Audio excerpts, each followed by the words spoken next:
目前我们上海没有封城，现在也不必封城。基于当前上海的疫情形势，我们将根据区域风险，咱们也就下定决心封上3、5天啊，封上1周，不行吗？不行，为什么不行？因为上海，我们这个城市承载了不仅仅是上海人民自己的上海，我们这个城市还承载了在全国社会经济当中发挥了重要的功能。我想我们全部的上海市民应该有这样的大局观。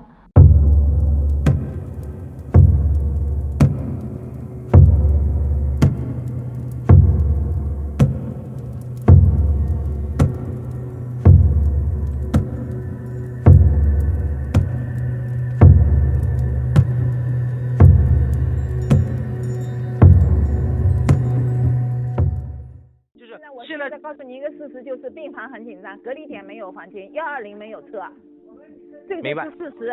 现在嘛，让我通知人家阳性，健康云上嘛是个阴性，我们都让人家打1235投诉健康云，搞什么搞嘛？现在连上海发布微博上面都关闭评论了。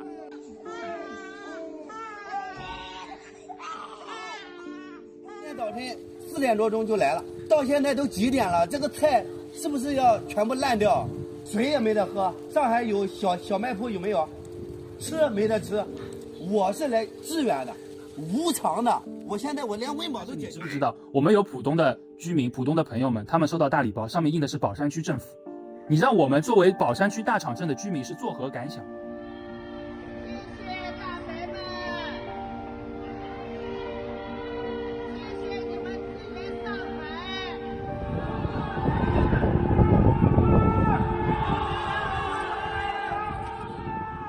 我也需要上面有好的政策来给我可以对居民有交代。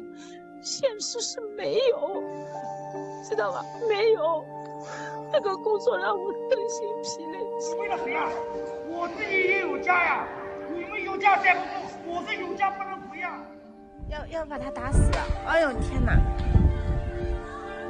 我们都是一栋楼的，我们都是好朋友啊。你是来自于这么远的地方到我们这里很多。阿姨一定要让人家看看，谁说外乡人在上海不那个啊？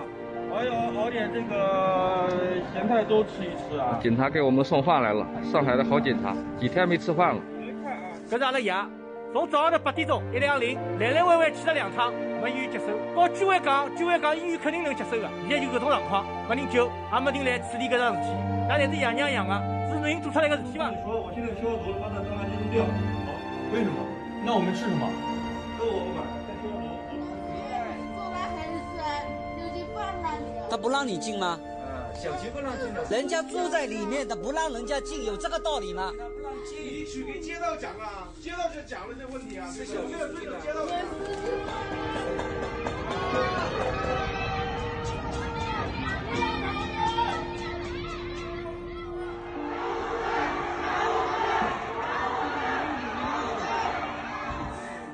我原来昨天就想送给你的，为什么呢？因为我怕这个大家相互感染。对。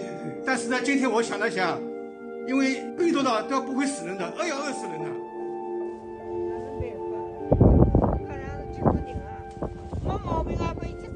这个楼你看都还没有封顶，进来了以后就所有人先抢被子、抢床。那你告诉我哪里厕所？我不知道，我不是大白，我也是来隔离的。这种是连床都还没有支起来的，人家就直接睡地上了。那你们发不发物资？你发不发物资？你等通知，等通知，我们都快饿死了。我们在锁门啊！火灾怎么办？你告诉我火灾怎么办？火灾怎么办？我的孩子发烧了，阿姨，你们在哪？不好意思打扰你一下。不是说我们不配合，是我们作为志愿者，我们根本就做不了这样的事情，对吧？这样的话，我们志愿者还怎么做？明天过后，你们封条一撕，我们志愿者都不要做。12345也打过了，110也打过了，对吧？我知道您都打过了，您看有结果吗？是没结果。我也不知道他们到底在考虑什么事情。李老师，我真的很无奈。我现在我比你更伤心，因为您仅仅是一个家庭，我看到的是无数个家庭。对，你所谈的一切，我真的很理解。你的情况，我以书面的形式都已报过，电话打过无数次。谢谢你。对不起，李老师，我无能为力。哎，真是。